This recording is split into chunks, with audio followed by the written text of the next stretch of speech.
Welcome back to our channel. Today, we bring you breaking updates from the western frontier of the Philippines, Palawan.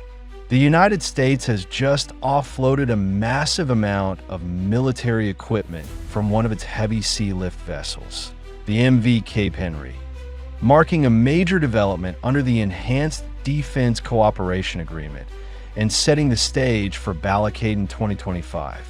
What does this mean for the Philippines, the region, and the balance of power in the West Philippine Sea? Stay tuned as we break it all down. On April 15th, 2025, the U.S. Military Sealift Command's MV Cape Henry, TCAR 5067, a massive roll-on/roll-off logistics vessel, docked at a strategic location in Palawan, bringing with it an unspecified load of military cargo. These types of vessels are used to transport everything from armored vehicles, artillery systems, fuel trucks, to logistical equipment for sustained operations. While the exact contents remain classified, the timing and location are no coincidence. The arrival coincides with the start of Balikatan 2025, one of the largest annual military exercises between the U.S. and the Philippines. Balikatan 2025 is shaping up to be the most expansive iteration yet. With over 20,000 troops from the U.S., Philippines, Japan, and Australia participating, the focus this year is clear: amphibious operations, missile defense, logistics support, and joint coastal defense. The prepositioning of heavy gear in Palawan shows that the U.S. is going beyond symbolic drills. This is about combat readiness and logistical preparedness. These exercises are no longer just for show.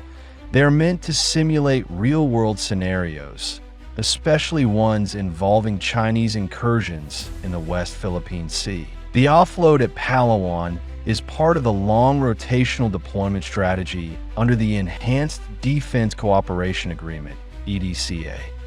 This agreement allows the U.S. to rotate forces, build facilities, and preposition equipment at 9 strategic sites across the Philippines, including several locations in Luzon, Cagayan, and Palawan. What's important here is that the U.S. is not just coming and going anymore. These are sustained deployments, backed by logistics ships like MV Cape Henry, which make it possible for U.S. forces to remain operational and mobile in the region for extended periods, a clear signal to both allies and potential adversaries. Palawan sits directly across from the Spratly Islands, where Chinese militarized artificial islands and maritime patrols have become the norm. The arrival of U.S. military cargo so close to the West Philippine Sea is a deliberate act of deterrence. By placing combat-capable logistics infrastructure this close to contested waters, the U.S. and the Philippines are signaling that they are ready to respond to any aggression. This falls in line with Washington's policy of integrated deterrence, combining military presence, partnerships, and rapid deployment capability to prevent conflict before it begins. Expect strong diplomatic protests, media disinformation campaigns, and possibly increased naval and aerial activity near Palawan and the Spratlys. China has consistently viewed joint U.S.-Philippines military activity as provocative, particularly under the EDCA framework.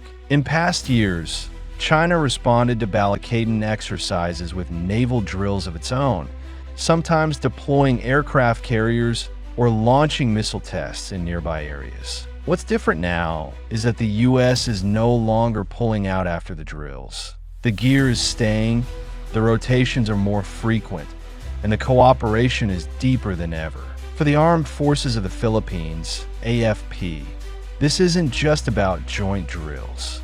It's a massive opportunity to fast-track modernization. By training alongside U.S. forces using modern platforms and technologies, the AFP gains hands-on experience in logistics, cyber defense, missile coordination, and amphibious warfare. This also opens the door to joint acquisitions, interoperable systems, and potentially even transfers of surplus U.S. equipment, including vehicles and sensor systems. With Rehorizon 3 of the AFP Modernization program in full swing, these deployments align perfectly with the country's drive to build a credible territorial defense. This province is strategically located, with quick access to the Calayan Island Group, Scarborough Shoal, and maritime choke points. It's the ideal staging ground for logistics, surveillance, and quick deployment operations, not only for the Philippines, but also for allied partners like the U.S. By making Palawan a logistics hub, both countries are sending a message. This part of the Philippines is not up for grabs. As tensions simmer in the Indo-Pacific, the offloading of massive U.S. military equipment in Palawan is more than just a logistical operation. It's a strategic statement. A statement of alliance, deterrence, and readiness. Don't forget to like, subscribe, and hit that bell icon for more deep dive military updates and regional defense analysis. This is PH Malaya, and we'll see you in the next episode.